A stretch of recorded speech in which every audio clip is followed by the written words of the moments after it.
Good morning, I'm Ana Belaval, around town with Animal Intuitions in Aurora. We are checking out the clicker and how it can help you train your unruly dog. These don't look that unruly. Or your new dog. We're dispelling myths too about dog training coming up. What's in my brain?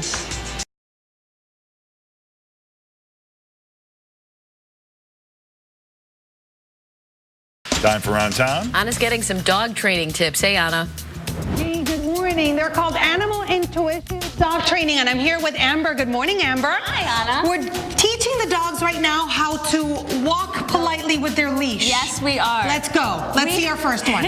We've set up a little, some cones here that are going to be visual targets for the handler and the dog. Every time they come to a cone, they are going to click and treat. And as they are doing that, the dog is going to learn that the more you are reinforced by my side, the dog, the more you're reinforced by my side, the more I'm going to learn that it's better to stay by your side and not pull ahead of you. All right, Amber is using the clicker. What is the clicker? We'll show you when we come back. Is it a magic trick? Is this what every dog needs? We'll tell you coming up around town.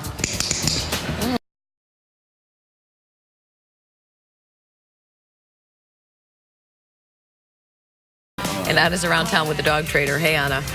Hey, good morning. I'm here with Amber from Animal Intuitions Dog Training. We're talking about the clicker. What is this? The clicker is a marker to communicate to the dog, this is what we're doing. You're doing the correct thing. It means yes and good. Okay. So you're going to click at the exact moment the dog is doing the right behavior. So go ahead and show us something, Terry. Okay. Sherry. Touch. Perfect. Okay. So the click happens just as the dog is doing the behavior. It's our way to say yes and good. Always followed by a reinforcement. So always. Go ahead. One more. Touch. There you go. So is this for every dog? We're going to answer those questions when we come back around town. Is the clicker the only thing you're going to be able to use? Do you have to marry the clicker and own it forever? Amber is here to dispel all those myths about dog training. It is actually Train Your Dog Month. We're so wonderful. With all this info, we'll be right back with more from Aurora. Back to you.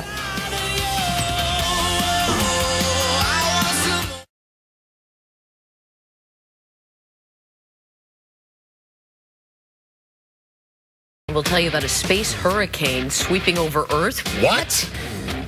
Wait a minute, Larry, are we going to have another UFO update from you today? Is this part of your UFO story, or is this separate? I've become good friends with people at NASA, so I'll check in and see what I can find out. Good friends according to you or according to NASA? Hey, Ana. February sweeps, that's all I'm saying. Yeah. All UFO all the time for Mr. Larry.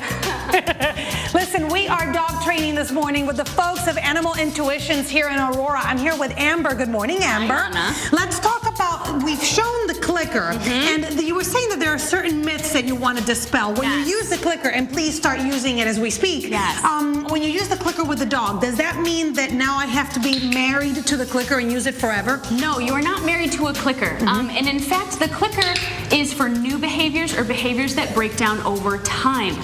So once the dog understands a behavior, once the dog is fluent in a behavior, the clicker can go in a drawer, and you're just talking to your dog and communicating to your dog with your voice at that point. And then if he's losing it, you can bring it back out. Yes, exactly. If your dog starts to maybe forget something they learned a long time ago, bring that clicker back out, retrain it, and then you're back on track again. The second myth, the only thing that works is the clicker. No. Okay. It is important Let's to mark. move this dog out of the way and look at this one. It is important to mark a behavior, to communicate to the dog what you're doing is correct, but you don't have to use a clicker. You can use a whistle. Okay. And so Hadley and Dan are demonstrating here a whistle. And again, just the whistle happens right as the animal is doing the behavior, followed by a reward. You can also use your voice, which is what she's going to use. Exactly. So saying yes or good is fine if that's the best method that's going to use for you to communicate to your dog. But remember that your voice fluctuates, it changes, it has emotion, whereas a clicker it doesn't change. It's the same no matter whose hand it's in. Got it. Okay, another myth is you always have to reward them with food and snacks. Not true. Anything the dog finds rewarding will work. So it can be food, affection, it can be toys, it can be the environment. Whatever the dog is going to work for is what you can use when you train. And before we say goodbye, Amber, over here we were talking, if you adopt an old dog that maybe is deaf, is hard of hearing, what do you use? You can use your hand as a marker. So when Holly Holly is the dog. In Holly's case, she is getting a thumbs up when she does that behavior correct. And that is the way for this handler to mark that she's done the correct thing. If you need to reach Amber, she can go to your house and help you with your dog, or right here, where are we? We are at Vitality Family Chiropractic Center. And you have group sessions here. Yep, we'll do training here as well. Perfect. We'll have more with her and dog training coming up around town during the 8 o'clock hour from Aurora. For now, back to you. Thanks, Ana.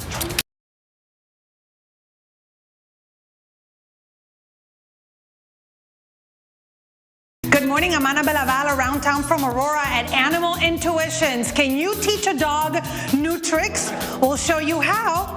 Coming up, see? You can't. No, we'll tell you. Coming up around town.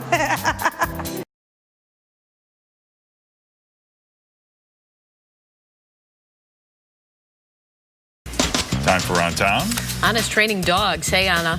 Hey, good morning. I'm here with Amber from Animal Intuitions in Aurora. If your dog suddenly starts barking at people all the time or jumping at them, can you teach him how not to do that? Can you just steer them away from that behavior? Amber, what do we do, for example, if it's a dog that's constantly jumping at people? All right, so one of my favorite things to do is teach an incompatible behavior, which is something that your dog is doing so that they cannot do the unwanted behavior. So jumping, if Holly is sent to a mat and learns that she is lying down on a mat politely, she cannot be jumping on someone that maybe has come to your house. And reward her there. Reward while they're on the mat, yes. So if they're laying on the mat out of pure coincidence, go and reward that. Absolutely. And if the dog is constantly barking, of course, this one's quiet, clearly, but over here, what will we do? So what you're going to do is reinforce for quiet. So whether that means your dog is having a quiet 10 seconds or it means that your dog is in the middle of barking but they're on an inhale, because on an inhale they're not barking, click and reward any instant that they are not barking. Awesome. All right, when we come back, Amber says that most of that bad behavior comes out of boredom. How to keep your dog entertained, and I don't mean having to jog with the dog every day. We have good ideas coming up.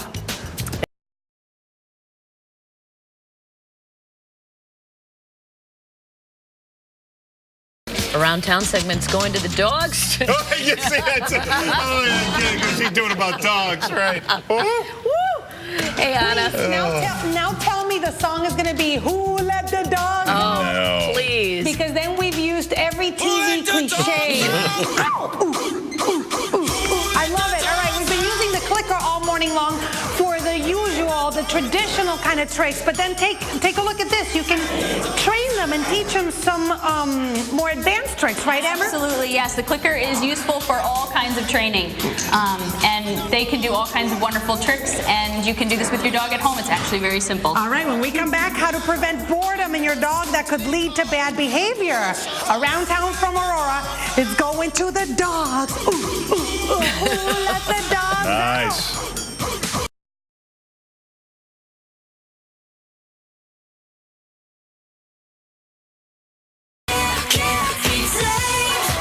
Time now for Around Town. Ana's training dogs. Hey, Ana.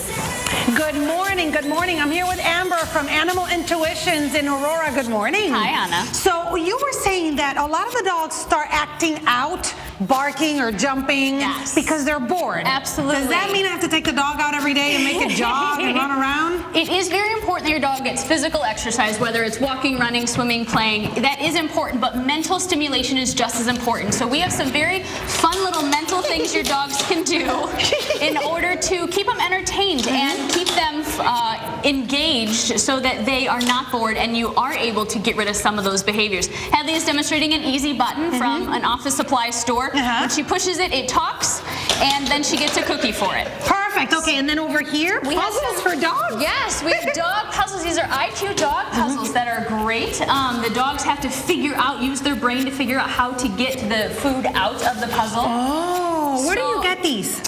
Boy, Bed Bath & Beyond has them. The internet has them. Cool. There are certainly quality differences in which ones you get. There are some that are awesome. And can you do this, Amber, when they're behaving badly? Kind of focus their attention on something else. Absolutely, redirection. I love redirection. If my dog is doing something I don't want them to do, that's a red flag for me that they might be bored. Okay. And so this is a great way to redirect that behavior of an unwanted to a wanted.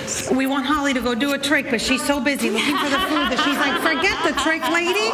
That's pretty cool. All right, and if my dog, you know, a lot of people are adopting dogs that are older now. Can you teach them new tricks? Can you teach them good behavior? Absolutely. Any dog of any age can learn new behaviors, definitely. And I think it's very important to continue training your dogs for the rest of their entire lives. Perfect. All right, Amber, where can people find you? You can find me online at www.aitrainers.com. We have a Facebook page, we have a Twitter page, and you can call me at 630-53-PUPPY.